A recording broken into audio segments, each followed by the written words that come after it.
Good morning, Bermuda.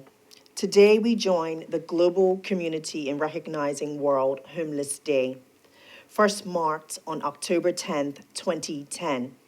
This day serves as a powerful reminder of our shared responsibility to ensure that every person has the dignity of a safe, stable, and secure place to call home. Here in Bermuda, we know that the challenges of homelessness are real. They touch the lives of men and women, young people and seniors, families and individuals alike.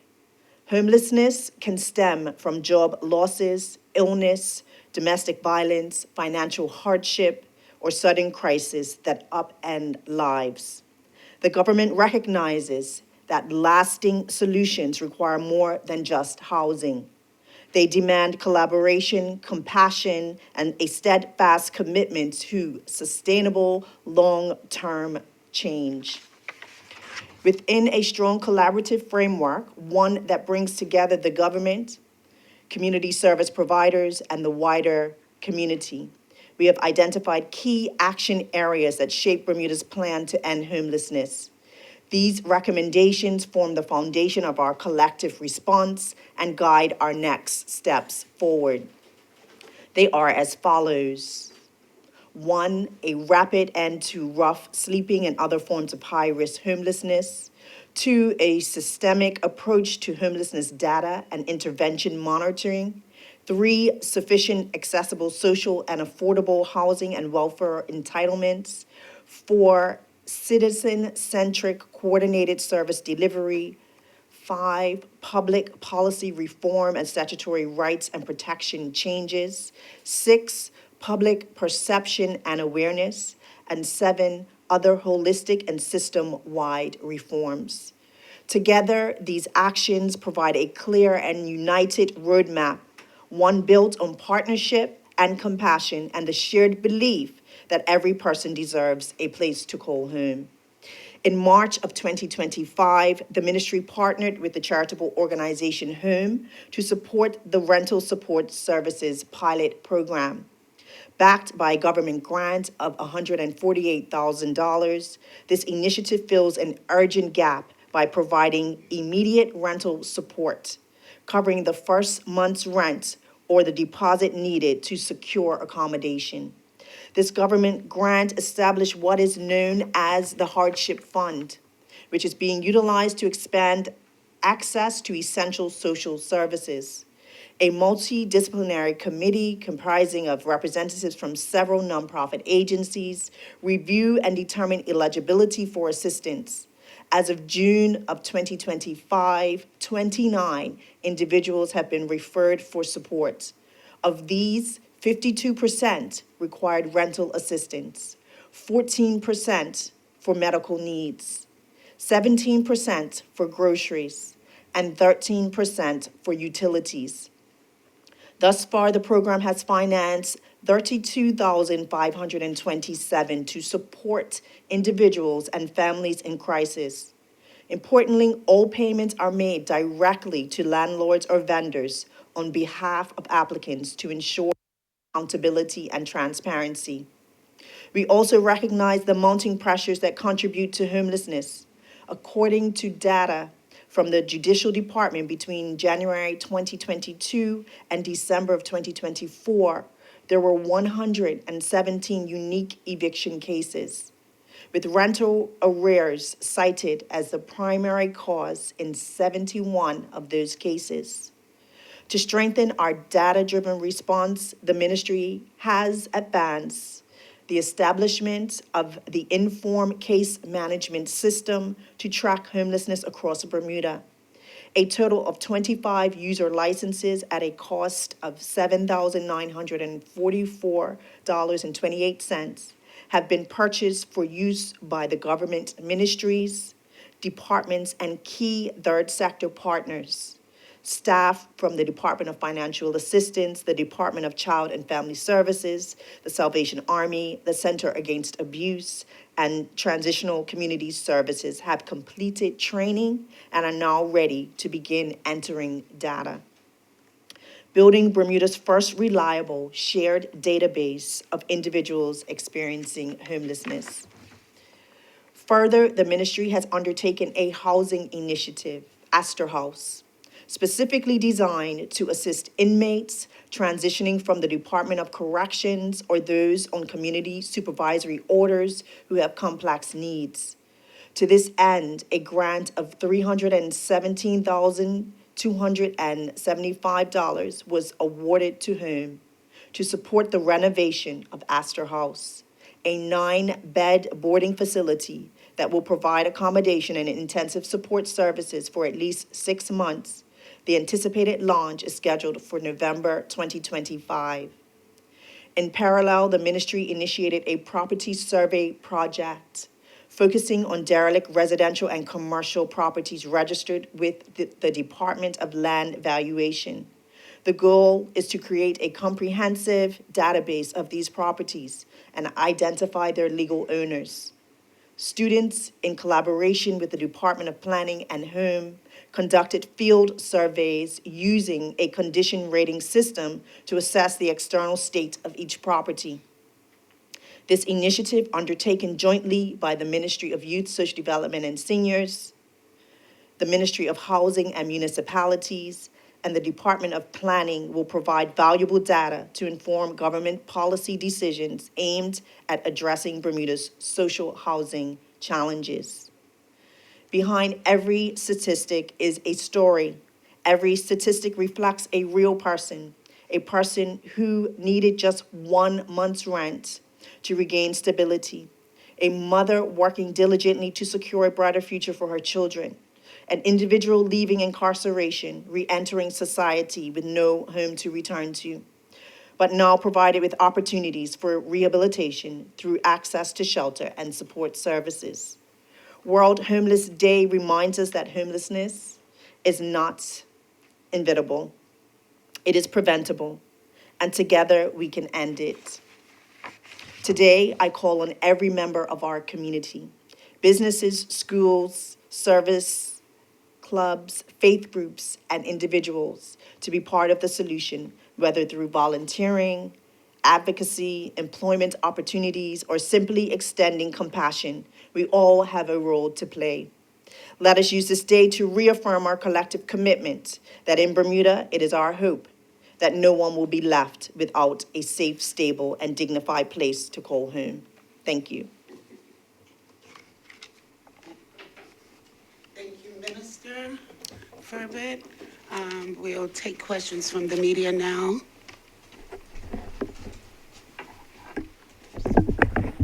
Okay, thanks for the update. You mentioned about rehabilitation services for those that are coming out of the prison system. Can you elaborate on what kind of services are available? So the rehabilitation services that we mentioned is in collaboration with the Astor House program, which will be a 6-month program for persons who are recently have been incarcerated, now having a place to call home until they can transition to find more permanent housing. But the rehabilitation services provides opportunity for them to get life skills, also allows for opportunity to, if there's any other social issue that they may be facing, that they can be directed to the right support services, as well as the component of case management. Mm-hmm. Okay. And in terms of employment, are there any specific programs that are trying to get people in this position into actual work? Obviously, there's a training to prepare them for it, but... I'm glad you mentioned that. So that will also be part of the programming with Astor House in collaboration with Workforce Development to provide opportunities for employment through case management. Okay. And what is the age group of people that you're finding that are sleeping rough or homeless? And in those categories, what's the range? Sure. So there is data that we know the majority of persons who are sleeping rough are male, Black male, over the age of 50. What about on the younger, like, what's the range? So the last data collection that we had, that was the majority of the demographic. We should have some more data coming out at the end of this year, which we will get a better idea of whether the younger demographic numbers are increasing, or what that picture actually does look like. Okay, and what efforts are being made to connect with the families of some of these people, if any? Sure, I know that the charity home definitely connect with family members as being the first instance to try to see if there can be some remediation of relationships, because usually there is a home, there's a breakdown in whatever the relationship may be, whether it's landlord or family. And so that is the first step that occurs. And with Bermuda Housing Corporation, they work closely with the Department of Child and Family Services, particularly if there are families and children who are involved in trying to secure housing before a homelessness situation does occur. Okay, thanks. And are you at all working with the City of Hamilton, Corporation of Hamilton, in terms of the population within the city? Because I do know that they've put out some statements before saying that they're looking to move people on from the parks, so they're not encroaching upon people's public spaces. But what alternatives do they have in the city? So I did see the advertisement in the paper that you are speaking of. We do have representatives on our homelessness advisory panel that are from the Corporation of Hamilton, and so we continue to work the plan to end homelessness. The issues still surround housing inventory, which we are also continuing to address to provide housing options. But I think the Corporation of Hamilton wanted to make sure that we were recognizing the difference between homelessness and vagrancy, and people who are or loitering, who are just hanging out and about the city. And there are differences between the two, with the help of the Bermuda Police Service, just making sure that they're staying on top of that particular issue. But there is still more work to be done, definitely, in support of police officers in the city, or city rangers in the city, helping to curtail the vagrancy, the loitering, and the potential homelessness, which people will choose to sleep on the streets of Hamilton. So there's a vagrancy, but then there are genuine people that don't have homes who are using the park to sleep in. Yes. What options do they have? Where do they go? Are there any plans to have a kind of meeting space for people that don't have anywhere else to go, where they can just have Sure. companionship? So they will choose the parks as an option to sleep. We do know, with the long history partnership that we have with the Salvation Army, and now with whom, that they do go out consistently and ask them to find, or they are helped with finding alternate places to lay their heads, and some persons are intentionally choosing not to use those options. As far as hanging about the city, that is the vagrancy, that is the loitering piece. But there are people that are out there that are intentionally choosing to sleep in the parks, Yeah. when there are other options. Okay. Thank you. Good morning, Minister. Travel into TNN News. Good morning. Do you have exact numbers of the homeless population in Bermuda? The data that last was shared, which is data that Home has collected, I believe there are approximately 1,000. Yeah. We have many. I was just going to say that, again, we should be receiving some new data at the end of this year as well. Are you alarmed at those numbers?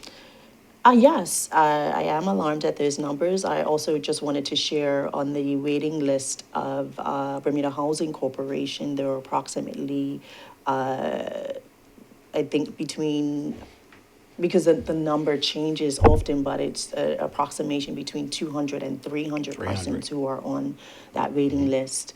That is not ideally what we would like to see. We definitely want some housing options for our people in our community.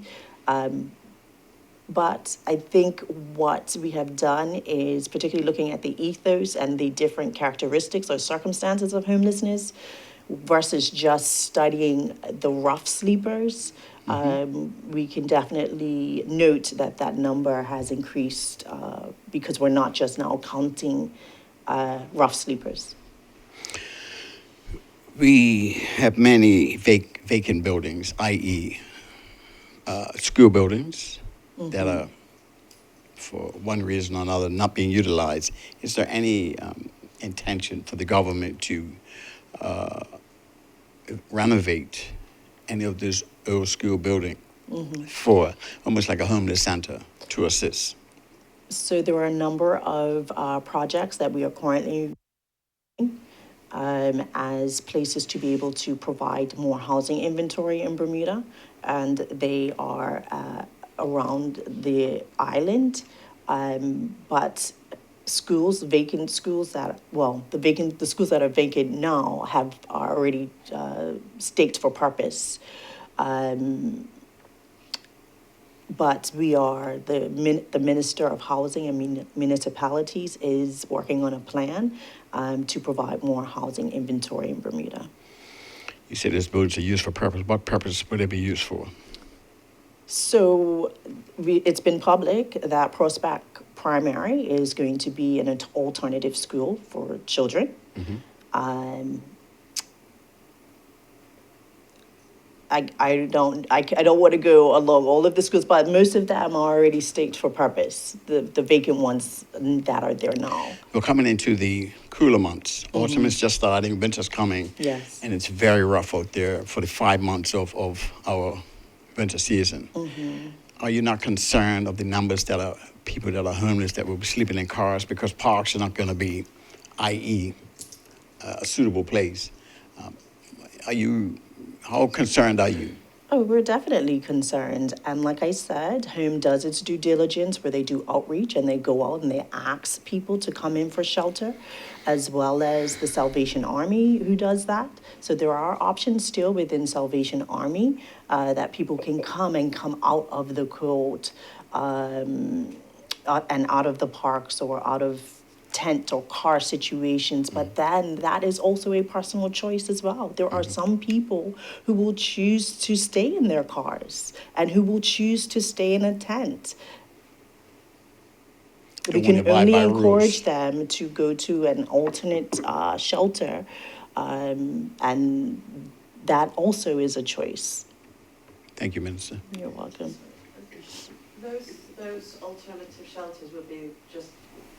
Could you just spell it out what the alternatives are, the shelters that they can go to when they do this outreach? It is Where do they the go? North Street Shelter, North Street? North Street Shelter, Salvation Army. That's the only one. That is the only one. Are there any plans to expand places for people to go?